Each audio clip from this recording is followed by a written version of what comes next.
warahmatullahi wabarakatuh. Perkenalkan, nama saya Eko Bayu Setiawan, NIM channel D018.033, Prodi Perpajakan.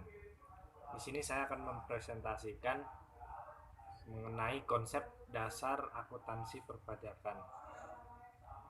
Konsep dasar akuntansi perpajakan semenjak Indonesia memberlakukan self-assessment system dalam perpajakan, akuntansi pajak menjadi bagian penting dalam perpajakan Indonesia, baik itu bagi aparat pajak atau yang disebut fiskus, wajib pajak, maupun bagi dunia akademis.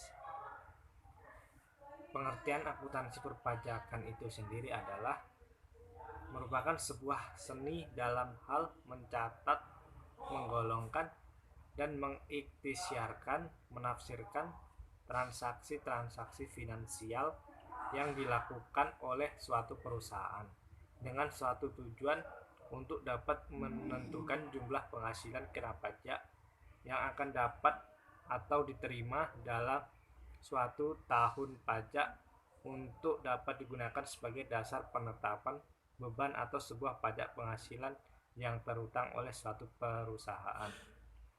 Fungsi akuntansi perpajakan itu ada 4. Yang pertama, sebagai suatu perancang strategi perpajakan yang harus dilakukan oleh sebuah perusahaan. Yang kedua, sebagai analisa dan prediksi nilai potensial pajak yang harus ditanggung atau juga dibayar oleh suatu perusahaan. Yang ketiga, fungsinya adalah sebagai suatu implementasi akuntansi terhadap setiap kegiatan perusahaan, maka perlu menyiapkan dalam bentuk suatu informasi laporan keuangan fiskal maupun dalam bentuk suatu laporan keuangan komersial. Yang keempat, fungsinya sebagai dokumentasi perpajakan dengan baik dan untuk dapat dijadikan sebagai bahan evaluasi. Prinsip-prinsip akuntansi perpajakan itu ada 4. Yang pertama, kesatuan akuntansi. Yang kedua, kesinambungan. Yang ketiga, harga pertukaran yang objektif. Yang keempat, yaitu konsistensi.